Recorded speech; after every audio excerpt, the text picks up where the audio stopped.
올라 아토입니다. 반갑습니다.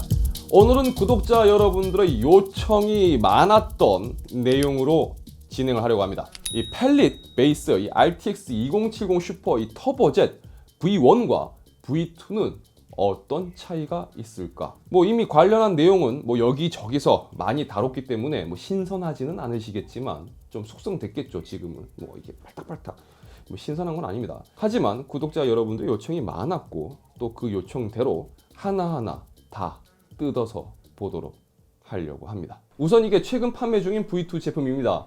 EM텍은 V1과 V2 모두 판매 중인데 가격은 V2 제품이 V1 대비 좀 차이가 많이 나는 건 한 5만원 정도 저렴합니다. 패키징은 늘 그렇듯 특별할 게 없습니다. 그러면 제가 가지고 있는 이 V1 제품과 비교를 한번 해보도록 하겠습니다. 자, 외형상은 그냥 봐서는 큰 차이가 없습니다. 똑같아 보이시죠? 그런데 자세히 보면 사이드로 보면요, 이 V2는 터보젯이라는 문구가 RGB 처리가 되어 있고 V1은 이 부분이 RGB 처리가 되어 있지 않습니다. 그리고 출력 단자 디자인은 동일합니다. 그런데 좀 꼼꼼하게 살펴보면 이 제품의 두께에서 살짝 차이가 나는 걸 보실 수가 있습니다. 그러니까 방열판의 두께가 V1 대비해서 V2가 좀 더 얇습니다. 자, 그러면 한번 뜯어보죠. 먼저 내부 기판부터 살펴보겠습니다. 기판은 딱 봐도 차이가 있습니다. 특히나 전원부에서 가장 큰 차이가 있는 게 보이실 텐데요. 두 모델 모두 10+2 페이지의 전원부를 채택하고 있는데 그 중에서 가장 큰 차이라고 하면 캐패시터에서 차이점을 보입니다. 이 V2는 흔히 볼 수 있는 이 고체형 솔리드 캐패시터가 적용되어 있고 V1은 디자인이 조금 다르긴 한데 사실 이것도 알루미늄 전해 캐패시터 중 하나입니다. 그러니까 디자인이 좀 다를 뿐이에요. 이 차이점은 V1에 있는 캐패시터가 좀 더 냉각에 유리한 디자인이라고 볼 수가 있을 것 같습니다. 그러니까 조금 더 고급이라고 생각하시면 될 것 같아요. 구체적으로 기술적으로 따지면 더 차이점이 있을지는 모르겠지만 전자공학 쪽 전공하신 분들이라면 좀 더 잘 아실 것 같고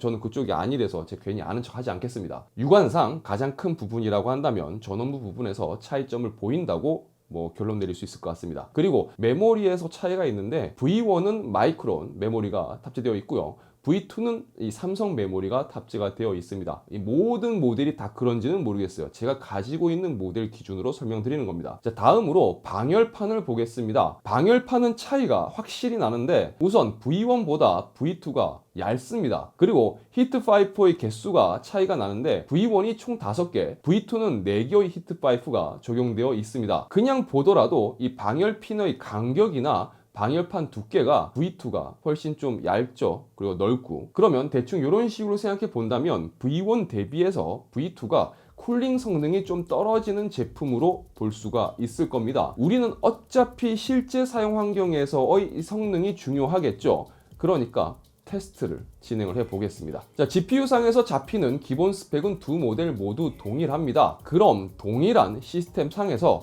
3D마크 벤치 테스트를 진행을 해 봤습니다. 정확하게 비교하기 위해서 양쪽의 테스트 화면을 같이 보여드리도록 할게요. 그럼 차이점이 명확하게 보이실 겁니다. 양 모델을 비교해 보시면요, 냉각 성능에서 상대적으로 떨어질 것 같았던 V2가 온도 부분에서 큰 차이를 보이질 않습니다. 그러니까 방열판이나 히트파이프가 줄어들었다고 해서 온도에서 큰 손실을 가져오진 않았다고 볼 수 있을 것 같습니다. 다만 부스트 클럭에서 V2가 V1보다 상대적으로 덜 올라가는 모습을 보실 수가 있습니다. 좀 더 팍 치고 올라가야 되는데 그런 부분이 좀 아쉽죠. 아무래도 부스트 클럭에서 차이가 발생하면 프레임에서 차이가 생기고 또 벤치 테스트의 경우는 점수에서 차이가 날 수밖에 없을 겁니다. 벤치 테스트 결과만 놓고 본다면 이 정도의 점수 차는 어떻게 보실지는 모르겠지만 크게 유의미한 점수 차로 보기에는 저는 좀 그렇다고 생각이 됩니다. 그렇지만 점수 차이가 분명히 있고 V1이 좀 더 좋은 성능을 보여준다라고 볼 수가 있겠죠. 그럼 실게임에서는 어떤 차이가 있을까요? 레인보우 식스 시즈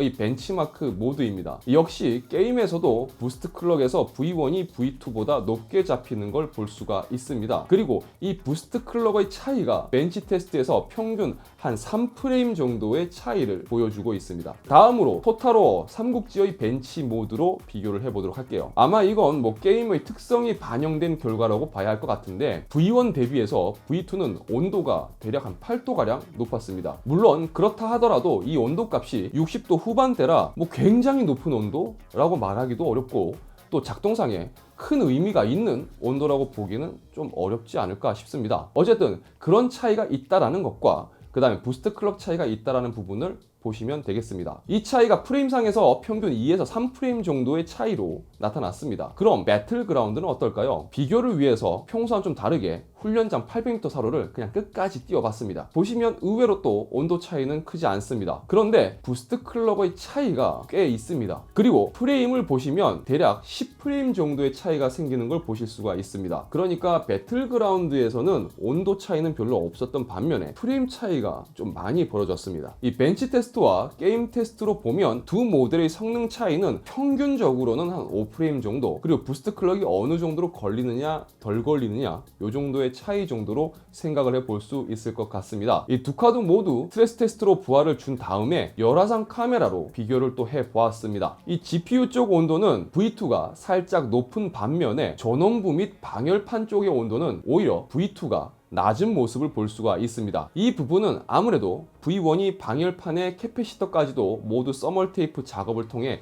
발열을 흡수해서 방출하는 반면에 V2는 캐패시터 부분이 방열판과 분리되어 있기 때문에 전체적으로 방열판이 흡수하는 열의 온도, 이 차이 때문에 발생한 부분이라고 생각됩니다. 자, 마지막으로 소음을 확인해 봤습니다. V1은 46dB 정도, V2는 48dB 정도, 평균 한 2-3dB 정도 V2가 높게 나오는 걸 보실 수가 있습니다. 그런데 이것도 뭐 46이냐 48이냐 요 정도 차이인데 실제 사용상에서 크게 체감될 정도의 소음도는 아니라고 생각됩니다. 자, 그럼 내용을 한번 정리를 해 보겠습니다. 분명 두 모델은 이 차이가 있습니다. 제품의 마감이나 뭐 구성 그리고 성능 부분에서 사용자가 느낄 수 있는 유의미한 차이가 있습니다. 물론 그 차이의 정도는 각 개인마다 느끼는 부분이 다를 거라고 생각됩니다. 왜냐하면 이제 실제 체감되는 부분으로 하면 아까 말씀드린 것처럼 평균 5프레임 정도 선이기 때문에 이거를 크게 느끼실지 뭐 의미 없게 느끼실지는 뭐 개인 간의 차이가 있겠죠. 제 개인적인 생각으로는 이 시장 판매가가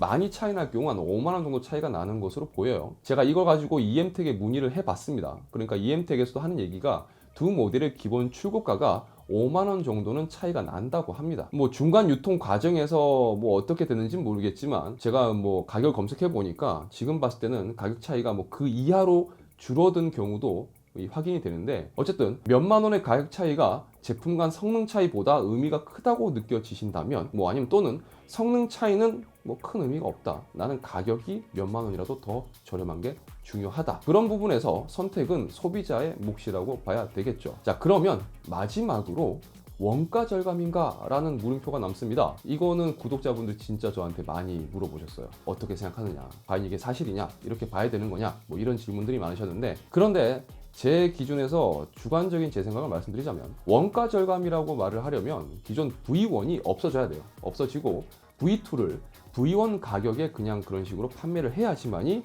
원가 절감이라는 이 대전제가 성립이 됩니다. 이번 경우는 그냥 제가 볼 때는 다른 그래픽 카드에서도 쉽게 볼 수 있는 동일 라인업 상에서 구성을 달리해서 가격대를 달리 잡은 모델로 보는 게 맞지 않을까 생각됩니다. 뭐 실제로도 EM택의 경우는 지금 V1과 V2를 같이 판매하고 있죠. 그리고 가격이 뭐 어떤 식으로든 차이가 있기 때문에 단순하게 이걸 가지고 원가 절감이다라고 말을 하기에는 조금 어려움이 있지 않을까라고 생각이 됩니다. 가장 중요한 건 제품 간 차이점을 명확하게 알고 정보를 바탕으로 해서 소비자들이 어떻게 선택을 하고 소비를 할 수 있느냐가 중요한 부분이겠죠. 뭐 그 이후의 판단은 여러분들 각자의 생각에 따라 다를 거라고 생각됩니다. 자, 이번 영상은 여기까지입니다. 영상이 유익하시다면 좋아요와 구독 그리고 알람 설정 부탁드리겠습니다. 저는 다음 영상에서 다시 인사드리도록 하겠습니다. 시청해주셔서 진심으로 감사합니다. 지금까지 아토였습니다. 아스타라비스타. 자, 저는 어쨌든 이 그래픽 카드를 또 이번에 뭐 어떤 식으로든 뭐 성능 비교 테스트든 뭐든 어쨌든 이렇게 보여드렸으니까 저는 모니터 리뷰를 한번 이제 준비를 해봐야 될 것 같습니다. 제가 4년 만에 드디어 이 메인 게이밍 모니터를 바꿉니다. 도대체 어떤 제품으로 바꿀까요? 곧 영상으로 인사드리도록 하겠습니다.